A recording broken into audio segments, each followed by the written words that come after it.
तो रात को सोया और सपने में उसे बांके बिहारी ने दर्शन दिए। सारी रात जब उसने बांके बिहारी के दर्शन किए तो सोचने लगा ये बांके बिहारी कहाँ रहता है। पूछा लोगों से कि रात को मैंने बांके बिहारी के दर्शन किए हैं तो मुझे तो बांके बिहारी से मिलना है। सब कहने लगे बांके बिहारी तो यहाँ से बहुत दूर है, वृंदावन रहता है। कहता मैं तो वृंदावन जाऊंगा। अब सेठ है, कमी तो कुछ है नहीं, हाथों में अंगूठियाँ, बैग में पैसे भरे और चल पड़ा पैदल। कहते हैं जब चलते हैं ना हमारे मन के भाव हों तो वो भी चलने के लिए तैयार रहता है। जब चलता जा रहा है तो आगे एक ठग जा रहा था। ठग समझते हो? ठग जा रहा था तो ठग ने देखा इसके पास बहुत कुछ है, हाथों में अंगूठियां हैं, बैग में पैसे भी जरूर होंगे, तो क्यों ना मैं इसके लूट लूं और मेरा घर परिवार चल जाएगा। ठग यही सोचेगा, चोर भी यही सोचेगा कि मेरे पास मेरा परिवार चल जाएगा तो मैं धन लूट लूं। जैसे ही सेठ चलता गया ठग भी पीछे पीछे चलता गया। जब ठग चलता गया तो ठग कहने लगा कैसे इस सेठ से मैं अंगूठी लूं, किस तरह इसको लूट लूं कि मैं सारा कुछ अपने पास रख लूं। तो वो जैसे ठग आगे आया तो सेठ ने देखा शायद इसको पता है कि बांके बिहारी कहाँ रहते हैं। उसने पूछा भाई क्या वृंदावन जाता है?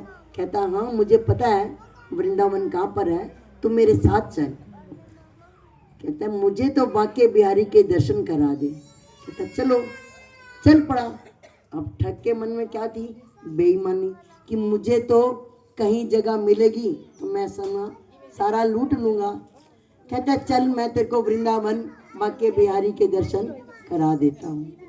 जब वो गया तो यमुना आई तो कहता है यमुना में स्नान कर अपने सारे कपड़े उतार दे, क्योंकि यमुना में जा रहा है तो यमुना में जाते हुए अपने कपड़े उतार दे, बाहर सारी अंगूठियां भी उतार दे और तू यमुना में खड़ा हो और आंखें बंद करके राधे राधे का जाप कर। कहने लगा ठीक है। जैसे ही सेठ यमुना में गया कपड़े उतारे, अंगूठियां भी उतार दी और आंखें बंद करके राधे राधे राधे, आप भी बोल लो राधे राधे राधे।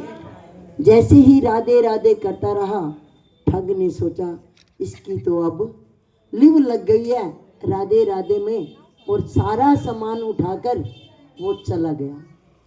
राधे राधे करते करते कई दिन बीत गए।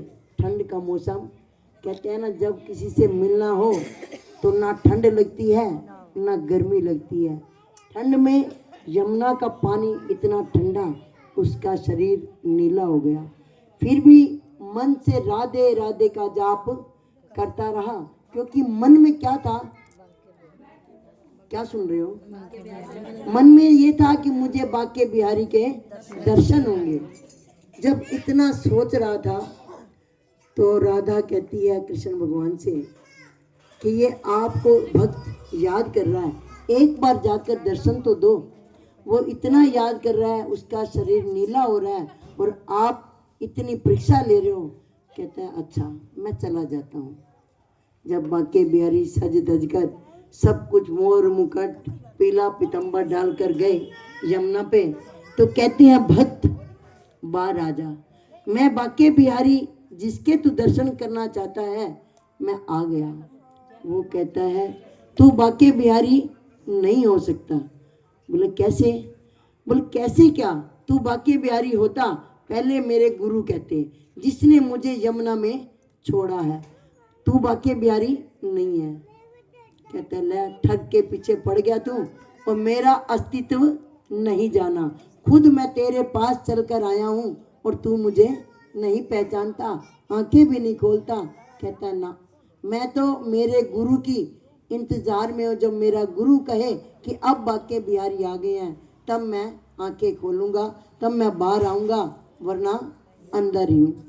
अब बहुत समझाया बाके बिहारी ने, लेकिन वो सेठ ना माना।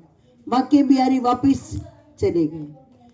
2 दिन बीते, फिर राधा रानी कहती है, आपको जरा भी तरस नहीं आता कि आप बाके बिहारी हो, दुख में सुख में भगवान को पुकारते हैं और भगवान तुरंत चले आते हैं, आप जा ही नहीं रहे। कहता है मैं गया था, लेकिन उसने मेरा दर्शन नहीं किया।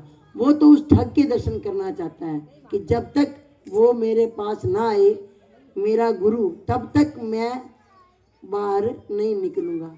राधा ने फिर बहुत कहा, कहते तुझे मेरी कसम, मैं तेरे साथ तब बोलूंगी जब तू उस सेठ को यमुना से बाहर निकालेगा।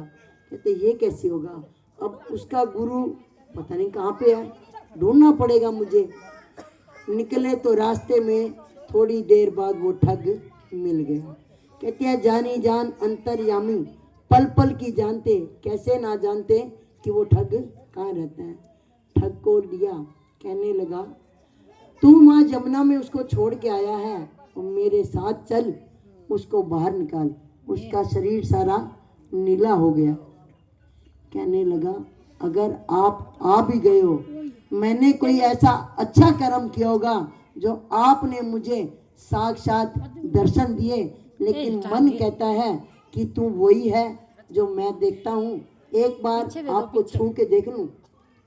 बाकी बिहारी कहने अब जब तेरे साथ आ ही गया हूँ, है तो तू ठग, क्या करूं, मेरा ही बना हुआ है, लेकिन तू मुझे छू ले, छू के देख मैं बाके बिहारी हूँ या कोई और हूँ। छुआ, कहने लगा मैं यमुना में तो आपको तब ले जाऊंगा जब आप मेरे घर चलो, मेरे घर मेरी पत्नी को भी दर्शन दो।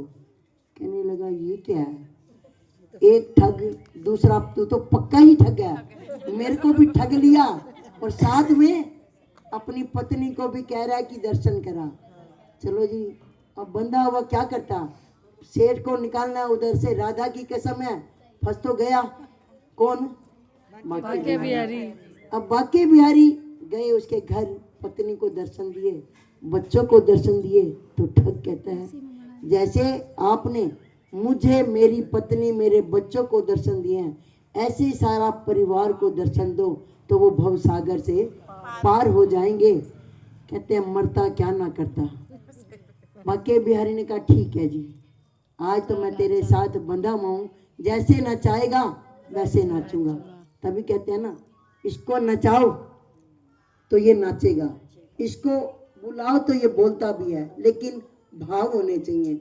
अब ठग था, देखो किस तरह दर्शन करा दिए। जब सबको दर्शन करा दिए तो बाके बिहारी बोले अब तो चल, अब तो सेठ को बाहर निकाल दे। कहने लगा चलो। जब वो गए, सेठ को लिया, ठग को लिया साथ में और पहुंचे यमुना किनारे। जब यमुना पे बैठे तो बाके बिहारी ने फिर आवाज दी, भगत बाहर आ जाओ, मैं बाके बिहारी आ चुका जिसके तू दर्शन करने के लिए उतावला था। कहता नहीं, पहले मेरे गुरु मुझे आवाज दें, जिन्होंने मुझे यमुना पे बिठाया है, तब तक मैं बाहर नहीं आ सकता। तब उस ठग ने आवाज दी कि भगत जी अब बाहर आ जाओ, आंखें खोलो और बाके बिहारी आपके सामने हैं, दर्शन करो। बड़ा हंसा, बड़ा गदगद हुआ, आया बाहर तो कहता है अब मैं पहले नमस्कार किसको करूं। तो बाके बिहारी कहे पहले मैं हूं जिसके तू दर्शन करने के लिए इतनी दूर से चलकर आया हूं, तो पाँव तो मेरे ही छुएगा। कहने लगा नहीं, किसके छूऊंगा, पहले अपने गुरु के, क्योंकि जिसने मुझे आपसे मिलाया, अब तक तो आप मुझे मिले ही नहीं, अब गुरु ने मिलाया, गुरु ने दर्शन कराए। कहते हैं ये तो ठग है। कहते हैं आपके लिए होगा ठग, मेरे लिए तो गुरु है। कहते हैं गुरु गुंगे गुरु बामरे, गुरु गुंगे गुरु बामरे, गुरु पे न करो आरोप। जैसा भी है गुरु बनाते हुए पहचान करें कि ये मेरा गुरु बनने के काबिल है या नहीं। गुरु बना लिया, उसके बाद टिप्पा टिप्पणी करें कि ये गुरु मेरा अच्छा नहीं, वो गुरु अच्छा है। तो हम 84 लाख योनि में फिर भटक जाएंगे। इसलिए जब भी कोई काम करें, गुरु के ऊपर, गुरु हमारा अगर कुछ भी है तो हमें मंजिल से पार लंघा ही देगा। अब आप ठग को देखो किस तरह उसने पार लंघा दिया, लंघाया ना। और अगर हम होते तो, सत्संग में आने का लाभ भी यही है कि जब तक हम अपने मन के भाव नहीं बदलेंगे, मन में द्वैत नहीं जाएगी, अच्छा बुरे की पहचान करते रहे, तो ये उम्र यूं ही चली जाएगी। 84 लाख योनि काटकर ये मनुष्य देही मिली है। क्या जानवर भक्ति करता है? भक्ति कौन करता है? मनुष्य। मनुष्य भक्ति करता है, मनुष्य में बुद्धि है। मनुष्य सोचता है किसका बुरा करना है, किसका क्या करना है। अगर हम अच्छा काम करेंगे तो यहाँ भी वाह वाह, आगे ऊपर जाएंगे तो वहाँ भी वाह वाह।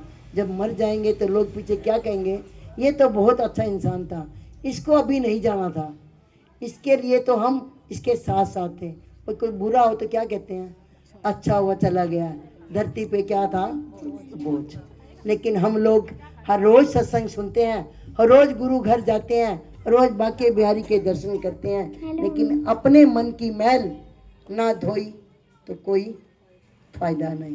बोलो बांके बिहारी लाल की, विष्णु महाराज की।